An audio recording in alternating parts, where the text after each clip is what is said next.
Hey, it's Carolyn Grimm with Nonprofit Financial Mastery.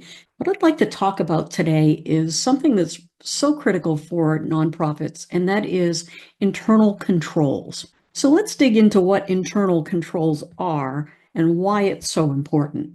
So the whole purpose of internal controls is to make sure that people aren't stealing from the nonprofit and people who are handling funds and assets are not going to get falsely accused of doing something. So it's all about creating an environment where things get done in a way that's appropriate. So the whole purpose of internal controls is to ensure that there's integrity and accuracy, compliance, and asset protection.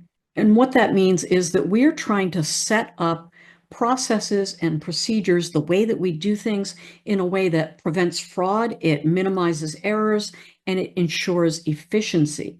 And always with nonprofits, it's about transparency. So when we're talking about transparency, we want to make sure that the financial information that we are presenting to our board, to our stakeholders, members of the community, we want to make sure that what we're telling them is accurate. So we need to have checks and balances in place to make sure things are getting done correctly. We also want to make sure that we are communicating, that we are using the funds that are entrusted to us in an appropriate way. We're using those funds for the program that we're doing. We're not giving it to the executive director to spend on mansions and fancy cars. And we also want to be looking at risk. One of the things I do when I work with nonprofits or businesses is I just walk in and I think, how can I steal from this place? And I usually can find some ways. Now, I'm not there to steal, I'm there to mitigate that risk. So if you start to think about things in terms of what is the risk and how can we mitigate that risk, then it really helps to build those strong internal controls. So the elements of that internal control process, we want to look at the organizational culture. So if you've got a culture where it's like, oh, hey, well, we trust Carolyn. We've known her for years. She would never steal from us. And then it turns out that I am. I've seen that situation so many times where a trusted volunteer or a trusted staff member, trusted board member, you suddenly find out they've been embezzling funds. And I've seen it happen a lot with nonprofits, and it's absolutely heartbreaking. We already mentioned looking at risk.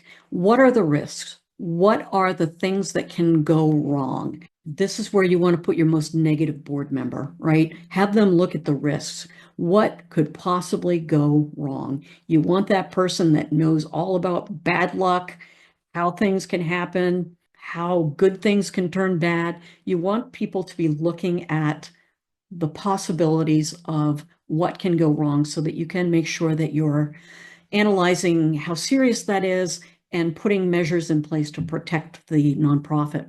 The next piece of it is control activities. And those are those things you're going to have in place that are going to prevent bad things from happening. Okay. This is the what are we going to do about it part of it. The next piece is information and communication. So we've come up with these risks. We want to make sure that we are mitigating those risks. This is how we're going to do it. And now we're going to talk to our staff about it. We're going to talk to our volunteers about it. So if we're talking about cash handling, we're going to communicate very clearly, this is the way that we handle cash. We have 2 people count the deposit. We have 2 people count the funds after an event. And then there's the monitoring of those internal controls. What's working? What's not working? If you're a nonprofit that undergoes an audit every year, this is part of what the auditor is going to be looking at. What are your internal control processes? Where are the weaknesses? And recommendations for what to fix. So there are 3 different types of internal controls that we need to talk about. One is preventative.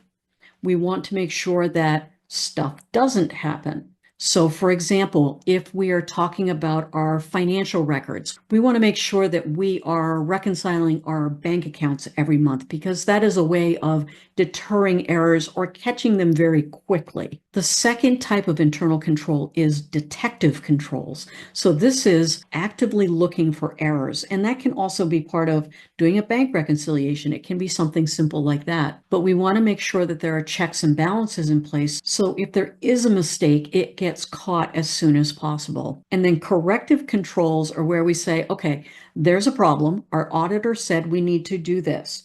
And then we address those issues, we fix the problem. So why do we want to have strong internal controls? First thing is fraud prevention.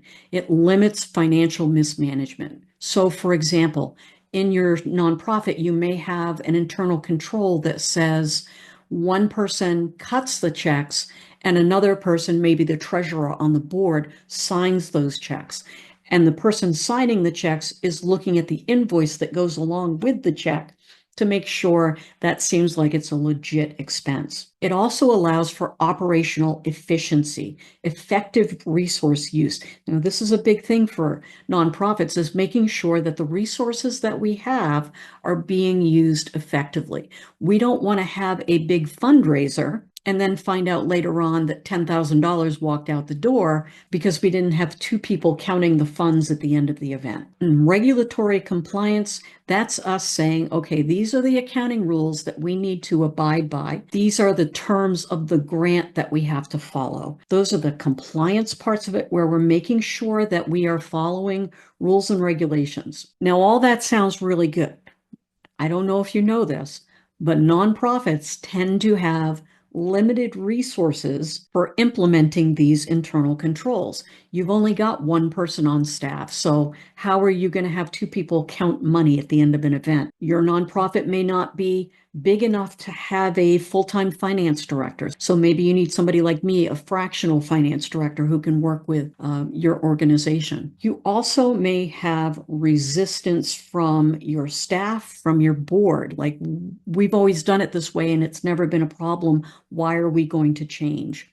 So that's part of the communication process. Why is this important? Why are we doing this? And I would emphasize that not only does it prevent fraud and mistakes, it also protects people who are innocent of those things. I was volunteering at a nonprofit at one point. A staff member came up and dumped a bunch of change and bills on the desk and then went back out of the office for a moment, leaving me there with this big pile of cash. That right there put me at risk as a volunteer. And when I said that's not a good thing to do, and they said, oh, we trust you, but it put me at risk as a volunteer and it put the staff person at risk. So good internal controls protect people who aren't doing things wrong. You can also get into a situation, especially with small nonprofits, you don't want to build a lot of complexity into this. You want it to be as simple as possible, but as effective as possible. So sometimes it becomes so difficult to put the internal controls in place and to follow through with them that people just take the easier route and say, well, we're not going to worry about that right now.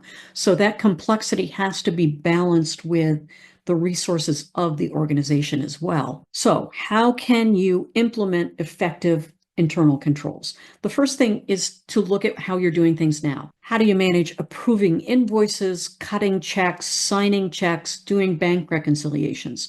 How are those things working right now? Are those measures you have in place adequate? And if not, then we want to start to develop those policies that we need in order to shore those things up. So we're going to look at the current policies that we have. If we need to write a new policy, then we need to write a new policy of how we're going to do these things. The next piece of it is to train staff. If you've got a new person coming in, they need to have the training on how to do things right so that they have the chance to do things right. One of the biggest problems there is that if you have a brand new executive director and they're the only person on staff and the other person left a month ago, you may not have that training luxury. So you've got to have policies in place that somebody can go to the manual and say, okay, we do things this way. And then always be monitoring and reviewing. Is this working okay? Where are the holes? If Carolyn walked in today, could she look around and say, I can think of 3 different ways I can steal from you? So start thinking about it in terms not of we trust everybody, but let's set things up so that people have the structure that they need, the training that they need. We have the policies in place so that we don't run into problems and we're taking care of the people who are trying to do good by us. So that's an overview of what internal controls are all about. I'll do a companion video with this about some specific steps and processes that a smaller nonprofit can have in place if they don't have a big staff to implement all of these things. So I will see you in the next video.